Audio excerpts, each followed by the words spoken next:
Adapun hak ni hadis ni dia terima daripada Allah SWT, macam kita kata dia terjemah lah. Terjemah dia. Adapun Quran itu tidak terjemah, terus daripada Allah SWT, lagu itulah malaikat mari dalam bahasa Arab. Lagu itu daripada atas lagi, alam tinggi lagi, dalam bahasa Arab. Allah SWT tu sendiri dia wahyu kepada Jibril itu dalam bahasa Arab gitu kah? Tidak. Tidak lagu tu. Hak tu Jibril saja yang faham.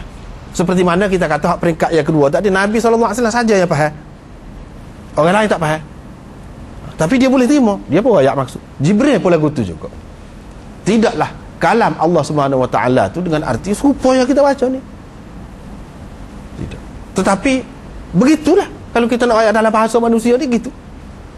Tidak lebih, tidak kurang. Paling tepat, tak ada bahasa lain yang boleh menampung hak tu, tidak lebih, tidak kurang. Hak maksud Allah SWT.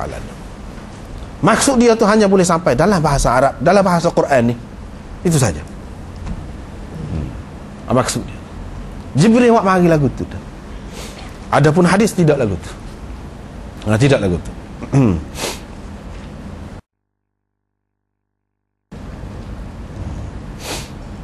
Itu wahyu banyak macam.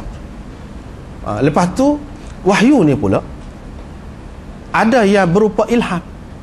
Dalam Quran pun ada sebut wahyu dengan makna ilham sahaja, bukan khusus kepada Nabi. Kepada binatang pun ada ilham Allah SWT bagi tu. Inilah yang disebutkan dalam Quran, wa auha rabbuka ila an-nahl an ittakhidhi minal jibali buyuta. Allah SWT mewahyukan kepada lebah supaya buat sarai-sarai dia di bukit-bukit dan di pokok-pokok dan lain-lain lagi. Allah SWT wahyu, dia tu jadi pandai buat benda lagu tu. Ini pun satu bentuk wahyu juga. Allah SWT bagi wahyu lah, kalau kita nak berdasarkan ayat tadi, kepada ayat dia pandai rai, kita kata telur dia tu. Sampai satu masa gini-gini dia jaga anak dia. Semua binatang ada tu. Allah SWT lah juga yang mewahyukan pada pokok kayu tu, yang dia membesar dengan cara dia yang tersendiri, mengikut perintah Allah SWT belaka. Wahyu belaka. Semuanya terikat dengan, maknanya umum sangat tu. Adakah wahyu kepada Nabi SAW seperti wahyu kepada benda-benda tadi? Tidak. Imam Bukhari nak ayat tidak. Beza tu. Sebab itulah dia amari ayat wa qaulillahi azza wa jalla, dan firman Allah azza wa jalla, inna auhayna ilaika kama auhayna ila nuhin wan nabiyyina min ba'di. Sesungguhnya kami telah mewahyukan kepadamu seperti mana kami telah wahyukan kepada Nuh dan nabi-nabi sesudahnya. Maknanya wahyu ni wahyu risalah. Bukan wahyu tabi'i, tidak. Bukan wahyu takwini, tidak. Tetapi wahyu syar'i, dan menyebabkan seseorang yang menerimanya menjadi rasul, menjadi nabi. Kalau lebah tadi tidak jadi nabi, tidak jadi rasul, walaupun dia terima wahyu. Sebab wahyu dengan makna lain.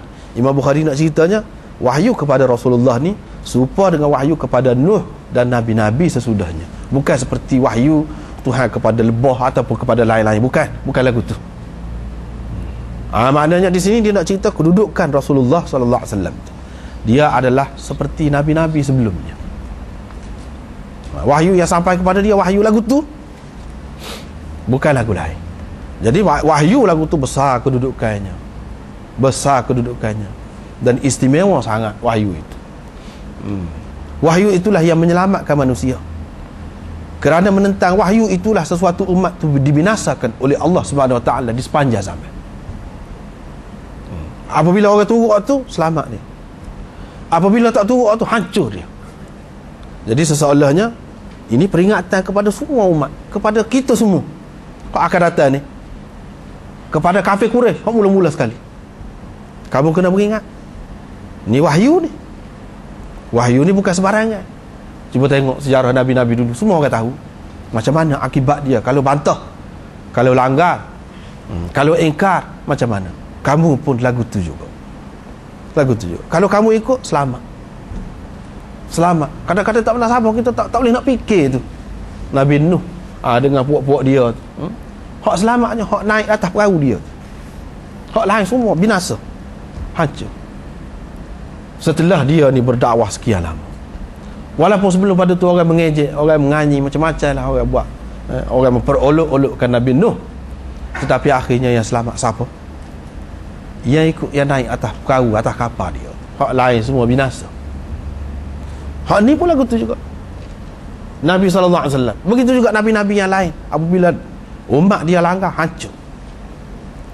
Setara tu kedudukan wahyu ni. Sebab apa? Dia bukan kata-kata orang biasa, tidak. Yang mana kalau kita tak ikut, tak apa. Hak ni tak boleh. Kalau tak ikut, binasa. Lepas tu apa yang dia Allah SWT kata, sebagaimana kami wahyukan kepada Nuh. Dia tidak kata kepada Adam. Nabi Adam tak terima wahyu. Kalau dia tak terima wahyu, belah mana dia Nabi? Nabi Syith dan lain-lain lagi. Ni sebut Nuh dan Nabi-Nabi sesudahnya. Sebab apa? Pula situ bahas pula.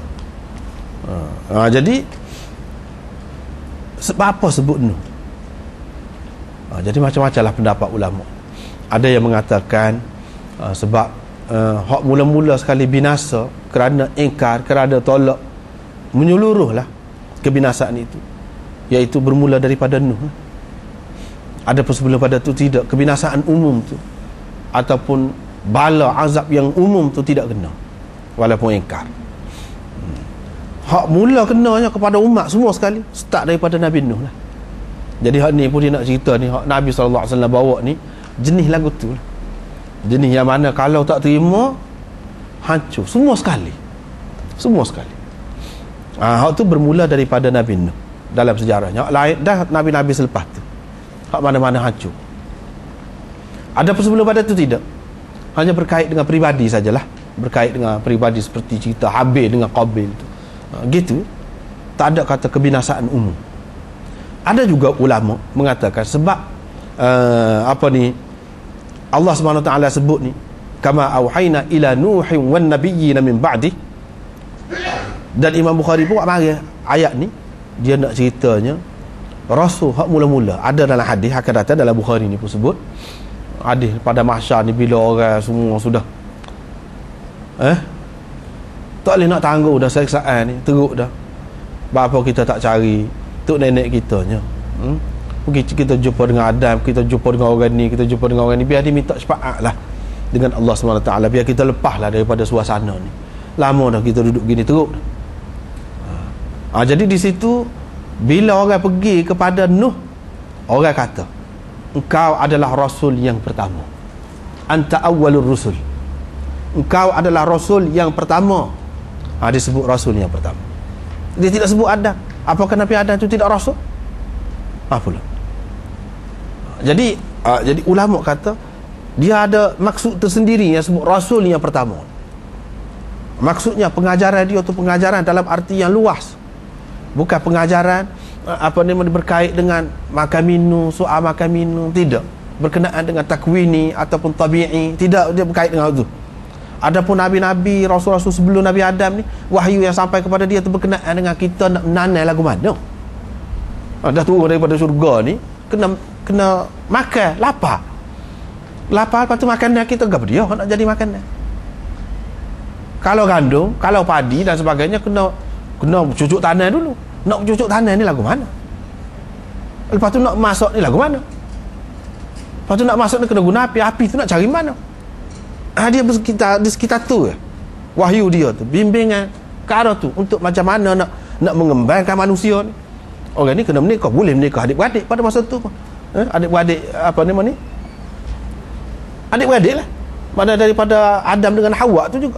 Tetapi mana hak lain lah, maknanya bukan hak sekali dia beranak, kembar sekali. Macam mana cara nak mengembangkan tu? Caranya menikah.